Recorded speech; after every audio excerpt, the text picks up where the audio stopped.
Good morning, fifth graders. I had to be out this morning at a doctor appointment, so you have Mrs. Schmidt as your sub today. I wanted to continue on with our discussion on evaluating websites, even though I can't be here. I'm going to skip over some stuff and then I'll come back to that next time when I'm here. But just for a quick review here, last time when I saw you, we had talked about the process of evaluating websites.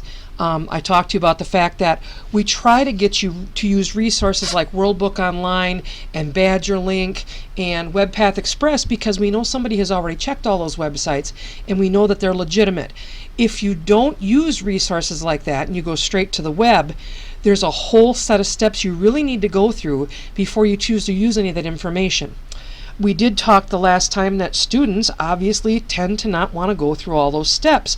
That's why I don't like for you to go to the internet first to gather your information. You should go to World Book Online. You should go to WebPath Express. Once you've exhausted those websites and used all they have, if you still need information, then go to the internet and do a Google search. But keep in mind, if you go to the internet and use a Google search, you really need to check out what kind of information you're using. Otherwise, you don't know what you're using. Just because it's on the internet does not mean it's true. So, the last time I saw you, we went through this part of it, and we talked about who was responsible for the website. I told you I could go home and probably in about 15 minutes I could have an entire website designed that would be on nuclear reactors. And I don't know diddly squat about nuclear reactors, but I could put one out there with all kinds of false information that a student could access and use for a report. So unless they check to know who I am and whether or not I'm an expert, I could tell them anything. So you need to look. Does the publisher appear to know what they're talking about? Is the publisher an expert?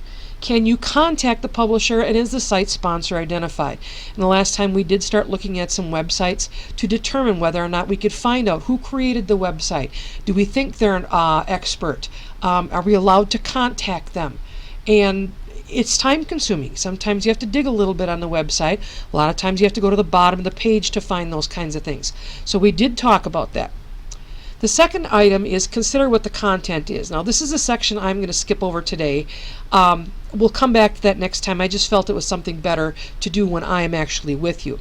So we're going to skip over to consider why the website exists. Okay, why did somebody put the website out there? What are they trying to do with it? So here's a list of different types of websites we're going to see out there. Is the site trying to sell something? Okay, so I'm going to sneak over here to a website for MyPillow. Guaranteed the most comfortable pillow you'll ever own. Order now. 2-for-1 special. The official pillow of the National Sleep Foundation. The radio listener special. New Giza Dreams. The MyPillow topper. Everything on this website is about trying to get you to buy something. So the main idea behind this website is, back where we were talking here, to sell something. Okay?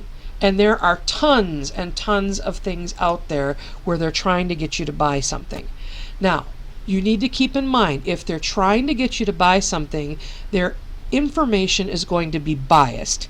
Now, what do I mean by biased? That means it's going to be one-sided. They're going to make their pillow sound like the absolute best thing in the world. Any pillow you've got in your house is junk. And you can sleep. It can. Oh, and this one time it told about all the diseases that you could cure by buying a MyPillow.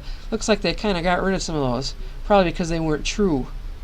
But they're going to make their product sound like the absolute best thing, so you will buy it.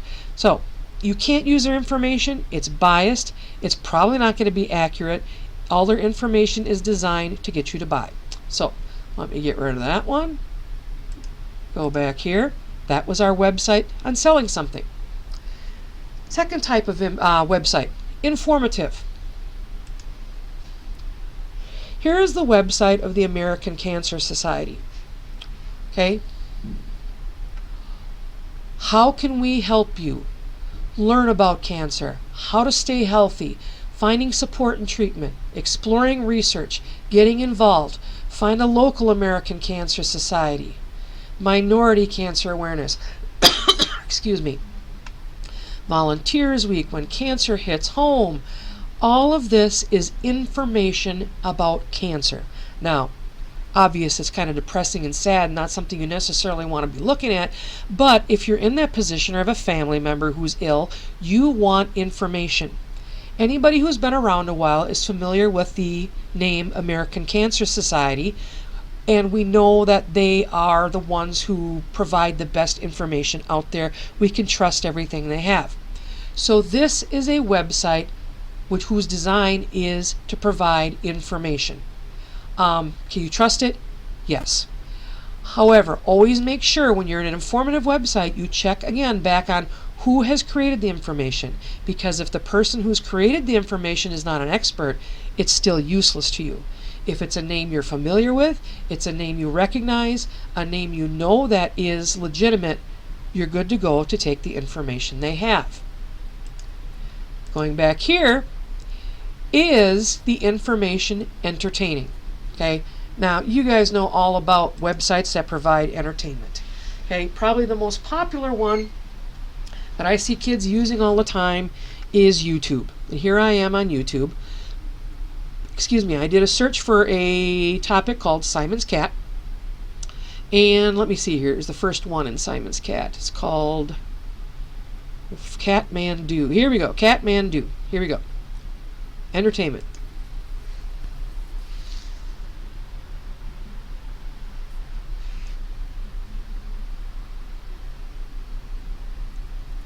There should be sound, and I'm not sure if it's working right now. Maybe you can hear it and I can't. Oh, there we go.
And there you have it. Obviously, if we spend time watching that, it's entertaining. Who doesn't like watching a little kitty cat? There's music on there. There's TV shows on there. Anything you could possibly want, it seems, to watch, to spend hours and hours entertaining yourselves. And that's not the only place. You guys play games on websites all the time. There's many things out there you can use to entertain yourself on the internet. So I don't need to show you a whole lot of examples about that.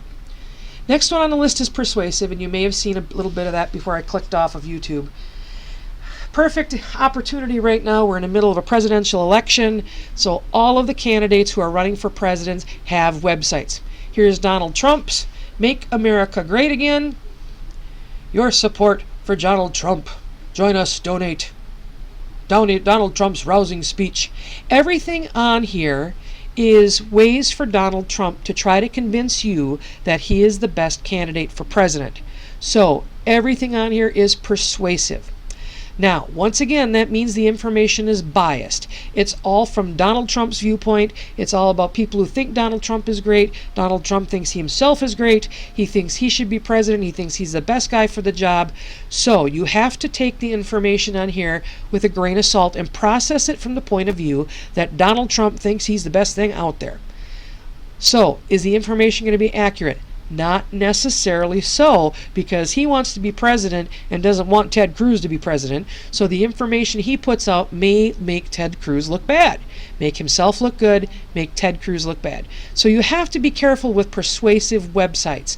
They're always going to be one-sided. They're going to make one person sound, or one one topic sound better than another to get you to behave, react, vote, buy in a certain way that they have persuaded you to go. So this would be an example of a persuasive website. All right, personal. Tons and tons of personal websites out there, generally for the most part called blogs, though you can find other things out there that are personal websites that are not blogs. Okay, let me give you an example of a personal website. Okay, I like to look at Pinterest. I like to look at recipes. Here's a website called Plain Chicken. Okay, it is a blog site about me. Okay, here's a lady. This is her blog. Okay, she gives a little information about herself. This is her website. It's her thing. What does she do? She puts out recipes. I've made some of her recipes. They're pretty darn good. But it's all personal information. Now, I may find out when I click on this back up here about me thing that she's a professional chef and that her information is golden. She knows everything. It may be she's just a housewife somewhere who's got 5 kids and likes to cook.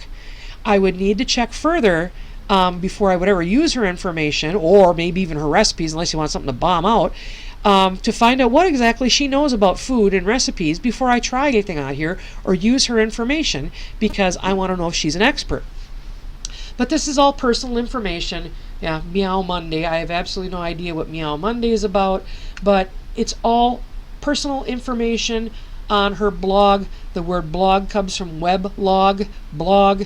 Tons of them out there on all kinds of things, whether it's politics or Civil War history or recipes or crafting, whatever it may be. Tons of personal blogs out there. So you have to be careful. You don't want to necessarily use information off a personal blog unless you know that person's an expert.